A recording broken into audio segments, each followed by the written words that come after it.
Assalamualaikum warahmatullahi wabarakatuh. Perkenalkan, saya Insinyur Asroful Abidin, STM Eng CM, dosen tetap program studi Teknik Mesin Fakultas Teknik Universitas Muhammadiyah Jember dengan NIDN 0703109207.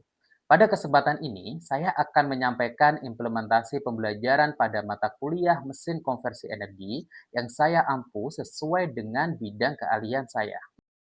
Mata kuliah mesin konversi energi merupakan mata kuliah wajib bagi mahasiswa program studi teknik mesin semester 6 dengan kode mata kuliah TM046 dan bobot 2 SKS.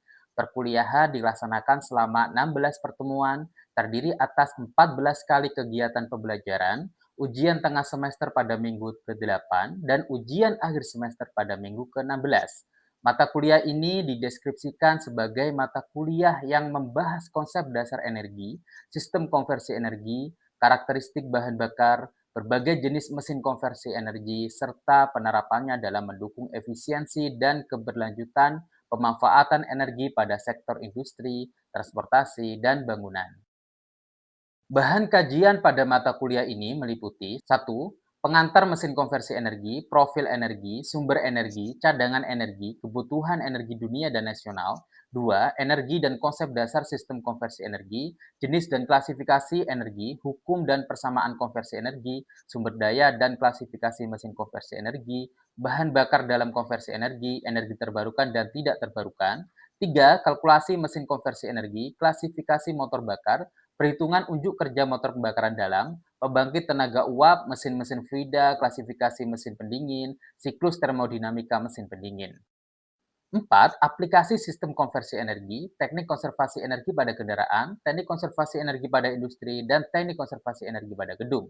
Seluruh proses pembelajaran dilaksanakan mengacu pada rencana pembelajaran semester atau RPS yang telah disahkan oleh program studi dan fakultas.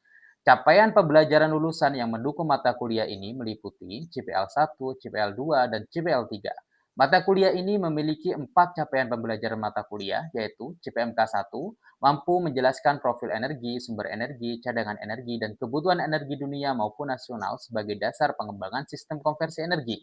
CPMK 2 mampu menganalisis konsep dasar energi, hukum-hukum konversi energi, karakteristik bahan bakar, serta klasifikasi mesin konversi energi.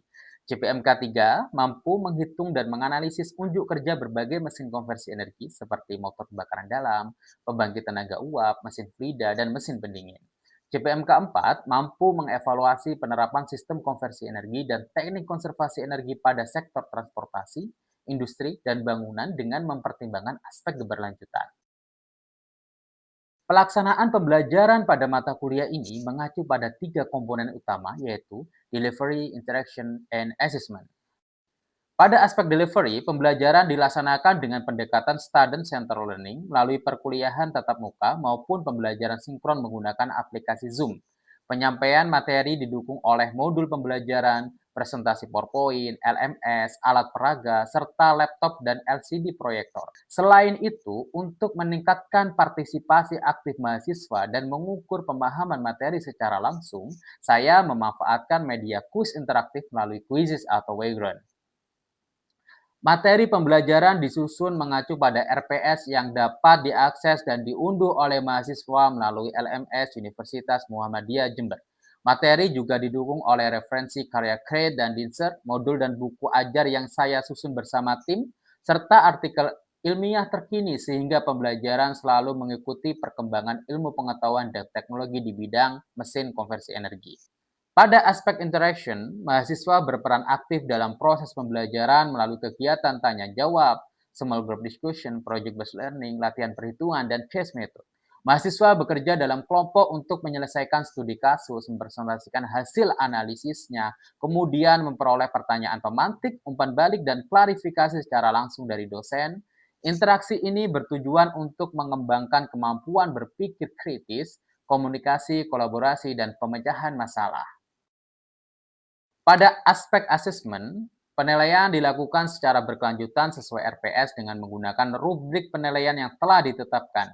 Asesmen formatif dilakukan melalui kuis, partisipasi aktif, latihan, penugasan, studi kasus, dan proyek kelompok. Sementara asesmen sumatif dilaksanakan melalui ujian tengah semester berupa ujian tulis dan ujian akhir semester berupa presentasi proyek integratif, sehingga capaian pembelajaran mahasiswa dapat diukur secara objektif, transparan, dan komprehensif. Selanjutnya, saya akan menampilkan cuplikan proses pembelajaran pada pertemuan kelima dengan materi sumber daya energi, bahan bakar, energi terbarukan, dan energi tidak terbarukan. Mari kita simak. Baik, bismillahirrahmanirrahim. Assalamualaikum warahmatullahi wabarakatuh. Waalaikumsalam warahmatullahi wabarakatuh. Sebelum kita memulai materi mata kuliah hari ini, marilah kita berdoa menurut agama dan keyakinan masing-masing agar nantinya materi yang disampaikan itu bisa bermanfaat ya untuk kalian semuanya. Berdoa dimulai. Berdoa selesai. Selamat siang semuanya. Ya. Kabarnya bagaimana hari ini? Baik? Alhamdulillah ya. Oke, alhamdulillah. Sebelumnya saya akan cek kehadiran terlebih dahulu ya. Di sini Amar Jihad ada? Ada. Oke. Ahmad Iksan? Alhamdulillah hadir. Kemudian Rian Dwi Ikrom? Mantap. Oke. Arviko ada? Alhamdulillah. Miko Aji ada? Baik, terus di sini Muhammad Taufik Wijaya ada ya? Oke, alhamdulillah banyak yang hadir ya hari ini. Baik, hari ini kita akan belajar di pertemuan kelima ya terkait sumber daya energi, bahan bakar, energi terbarukan dan tidak terbarukan. Sebelum kita masuk materi kelima, mungkin ada yang saya akan sedikit flashback ya terkait materi di pertemuan 4 kemarin. Mungkin ada yang mau angkat tangan? Saya, Pak. Ya, silakan. Izin menjawab yaitu hukum kekalahan energi. Yang ini menyatakan bahwa energi tidak dapat diciptakan atau dimusnahkan. Energi hanya dapat diubah atau ditransfer dari satu bentuk ke bentuk lainnya. Misalnya, energi kimia dengan bahan bakar berubah menjadi energi gerak pada kendaraan. Oke, baik. Terima kasih atas jawaban Mas Ivan ya. Tepuk tangan semuanya ya. Oke. Jadi masih ingat ya terkait materi kemarin ya di pertemuan minggu lalu memang kita membahas terkait hukum-hukum energi. Salah satunya tadi yang sudah disampaikan oleh Mas Ivan terkait hukum kekekalan energi. Jadi energi itu tidak bisa diciptakan memang, tapi bisa kita konversi kita ubah ya dari energi misalkan energi kimia salah satu contohnya itu dirubah menjadi suatu energi gerak pada kendaraan. Hari ini kita akan membahas lebih dalam lagi yaitu terkait sumber daya energinya ya. Sumber daya energinya, kemudian bahan bakarnya, kemudian energi terbarukan dan tidak terbarukan. Sebelumnya saya akan mencoba untuk kalian bisa merenungkan ya, mungkin di sekitar kalian lihat gawe kalian atau gadget atau laptop ya. Kemudian ada lampu di sini misalkan, kemudian ada proyektor. Bayangkan jika 24 jam ke depan itu listrik mati ya. Kemudian apa yang terjadi? Pasti bingung ya. Pasti bingung ya. Kemudian apalagi saat ini beberapa provider ya, internet itu ya, kadang ketika mati lampu, internetnya juga mati gitu ya. Kemarin juga ada beberapa berita ya, ada crash terkait energi, kemudian pebisnis itu mengalami kerugian ya. Nah, ini merupakan poin ya bahwa energi itu merupakan sesuatu yang krusial, penting ya. Jadi kita bisa juga melihat suatu kemakmuran suatu negara atau kemajuan suatu negara itu dilihat dari segi energinya gitu ya. Oke, next kita hari ini untuk materi hari ini yaitu kita masuk ke CPL 1, CPMK 4 dan juga sub CPMK 3 ya. Nah, di sini kita akan menganalisis ya di sub CPMK 3. Jadi luaran kalian ketika kuliah atau mempelajari materi ini itu adalah untuk menganalisis. Jadi bukan hanya memahami, namun kalian harus bisa untuk menganalisis. Menganalisis apa? Menganalisis sumber daya energi, bahan bakar ya, dan klasifikasi mesin konversi energi ini sendiri ya. Kemudian di sini Anda juga bisa melihat bahwa di pertemuan 5 sampai 7 ini ada kuis ya. Ada kuis sekitar nilainya adalah 15% ya, bobotnya 15%. Semua ini bisa kalian lihat, rekan-rekan mahasiswa lihat di RPS yang sudah di upload di LMS kalian ya. Oke, di sini ada sumber daya energi. Nah, ada sumber energi. Kemudian kita bisa lihat ada dua blok di sini, blok sebelah kiri dan juga blok sebelah kanan. Jika dari titik pandang kalian ya di sini ya. Kemudian ada di sini ada konvensional ya. Konvensional kemudian ada terbarukan. Mungkin di sini ada yang tahu apa perbedaan antara konvensional dan terbarukan? Ya, silakan Mas Miko ya. Ya, silakan Mas Miko. Perbedaannya sumber energi konvensional dan terbarukan itu yaitu sumber energi konvensional itu bisa habis Pak. Jadi dibandingkan energi terbarukan itu lebih efisien yang energi terbarukan karena dia tidak merusak lingkungan juga.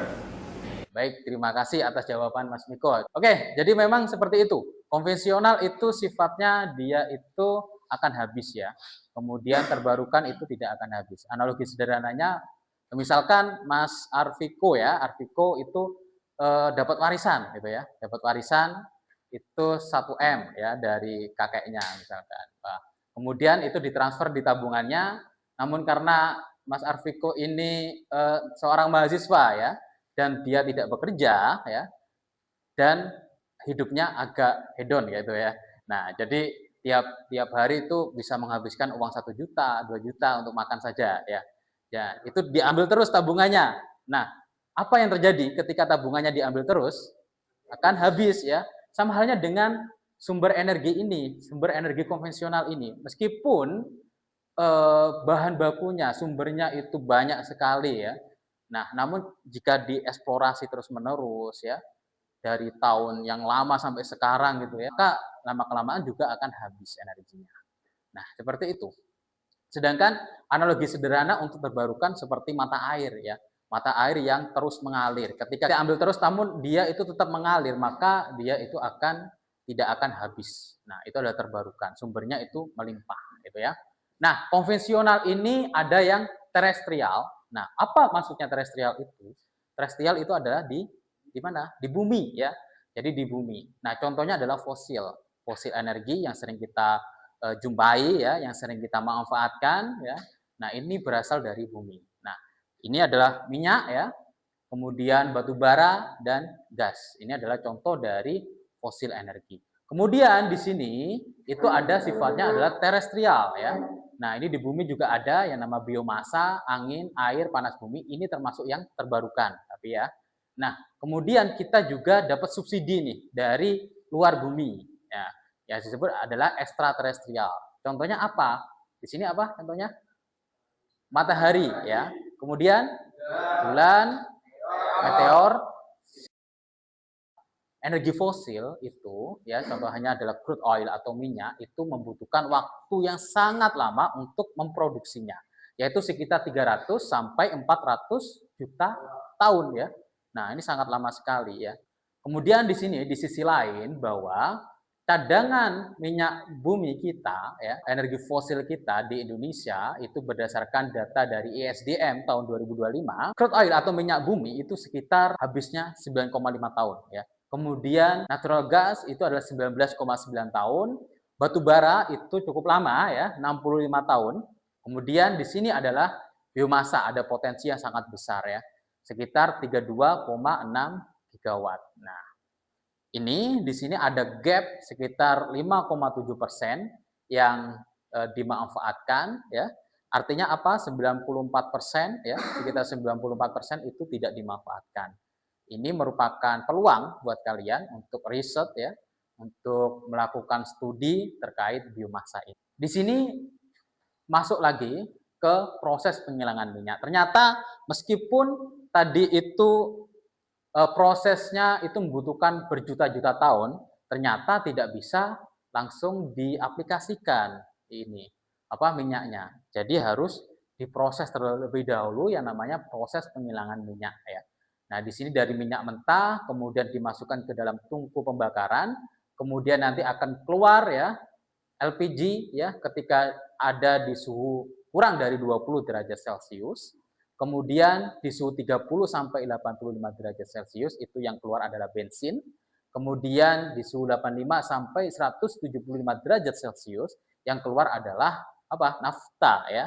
Nah, apa fungsi dari nafta ini biasanya?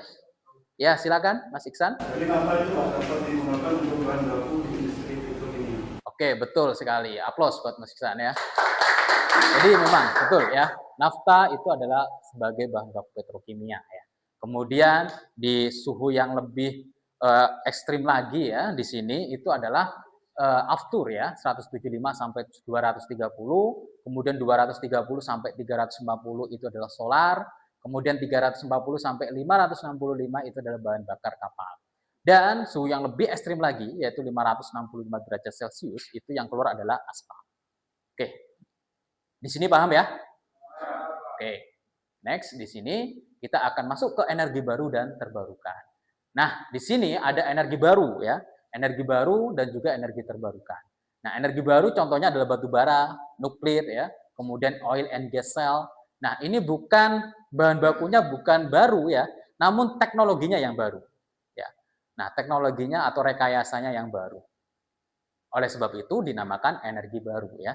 Nah, kemudian energi terbarukan itu adalah energi yang banyak sekali yang melimpah ya. Contohnya adalah biomasa ya, biodiesel, bioetanol, kemudian pemakaian EBT untuk transportasi dan listrik yang sedang dikembangkan itu adalah biogas, energi matahari, hydropower ya, energi dari laut, energi angin dan juga geotermal. Oke, di sini paham ya? Oke, lanjut. Kita masuk ke diagram alir proses konversi biomasa. Nah, di sini ada volunteer yang mau menjelaskan? Silakan. Oke, Mas Amar, silakan Mas Amar.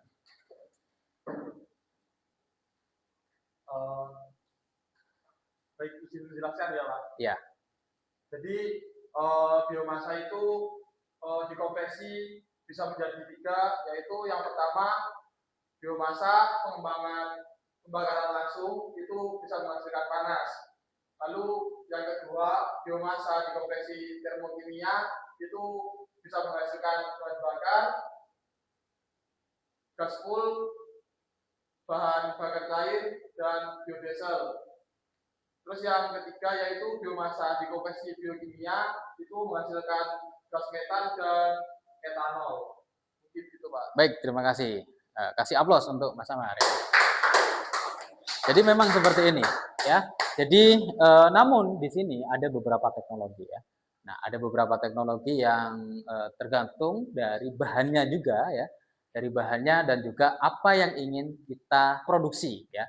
Salah satunya di sini ada pembakaran langsung menggunakan tungku boiler ya. Jadi langsung dipanaskan. Kemudian atau ada pirolisis, ada gasifikasi di sini untuk diambil minyaknya atau diambil briketnya juga bisa ya. Nah, di sini adalah diagram alir proses konversi dari biomasa. Oke, baik di sini juga ada implementasi konversi termokimia. Jadi kita tidak hanya belajar berdasarkan teori, namun kita aplikasikan. Nah, ini adalah hasil rancangan dari kakak tingkat kalian ya. Jadi langsung diaplikasikan di desa ya, di masyarakat terkait alat yang dirancang. Kakak tingkat kalian itu telah berhasil merancang dari pirolisis di sini, 2 bentuk pirolisis, kemudian hidrotermal, dan juga diaplikasikan di masyarakat.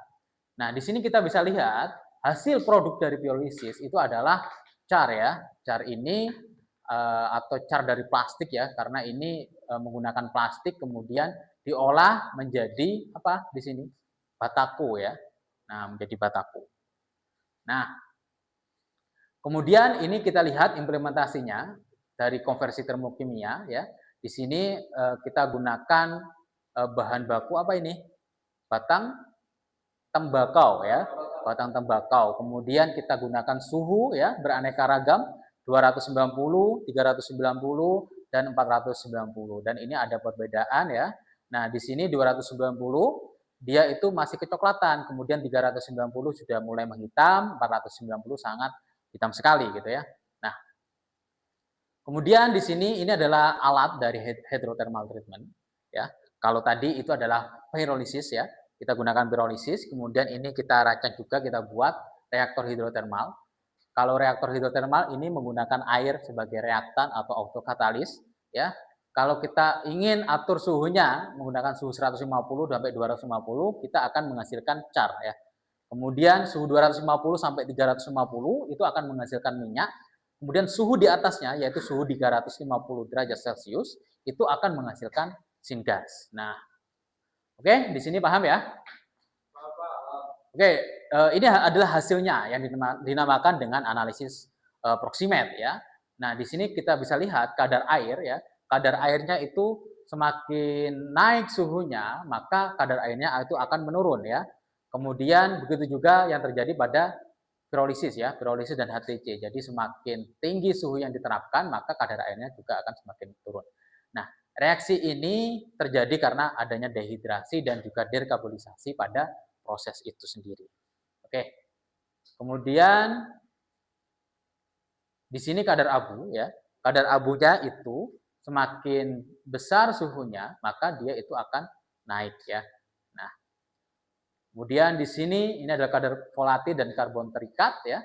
Semakin tinggi suhunya, kita bisa lihat antara HTC dan juga pirolisis, dia itu memiliki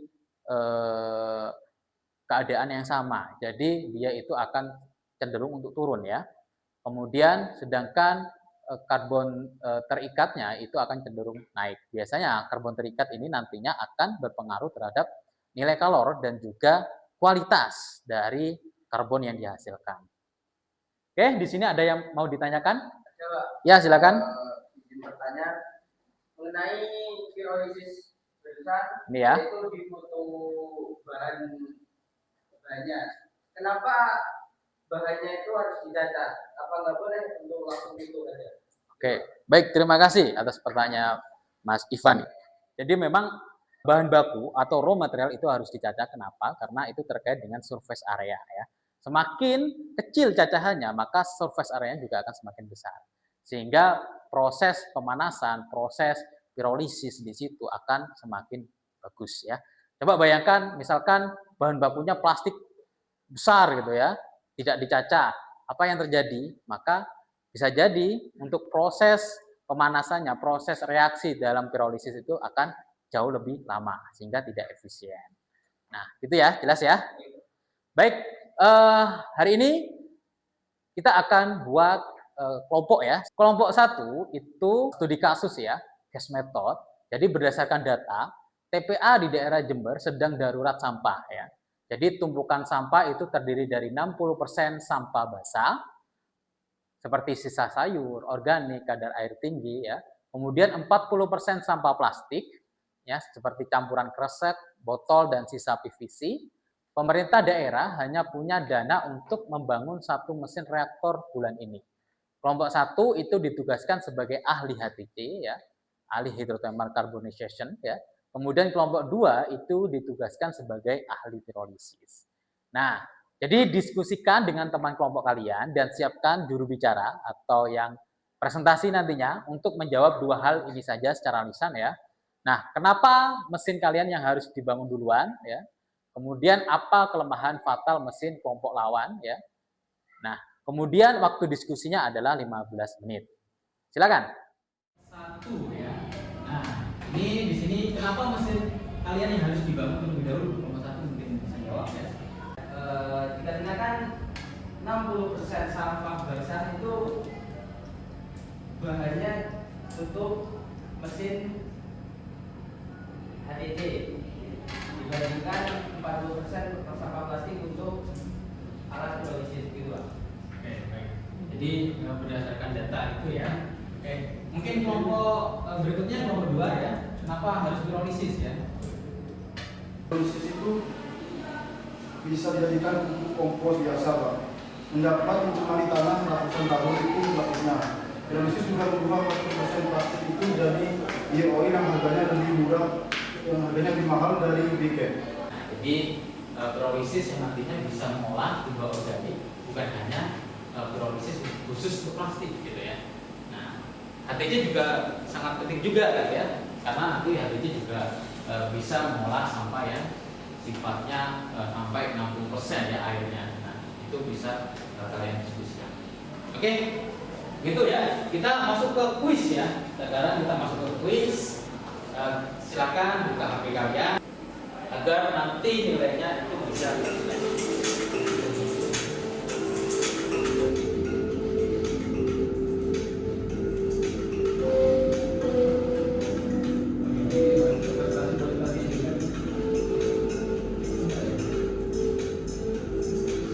akhirnya kita masuk ke slide yang sudah kalian tunggu-tunggu. Sekian untuk pertemuan kita hari ini. Untuk materi dan juga soal latihan bisa langsung diakses di LMS kalian masing-masing. Saya tutup. Assalamualaikum warahmatullahi wabarakatuh. Waalaikumsalam warahmatullahi wabarakatuh.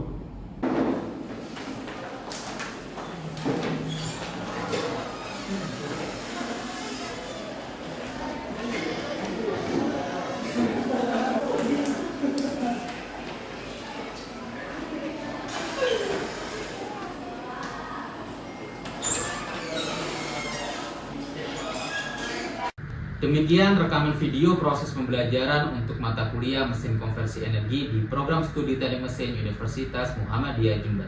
Video ini disusun sebagai salah satu dokumen dalam penyusunan pernyataan diri dosen untuk penilaian unjuk kerja Tridharma Perguruan Tinggi atau PDD UKT-PT. Besar harapan saya agar video ini dapat menjadi bahan pertimbangan yang baik dalam proses penilaian sertifikasi dosen tahun 2026. Atas perhatian dan kesempatan yang diberikan, saya mengucapkan terima kasih. Assalamualaikum warahmatullahi wabarakatuh.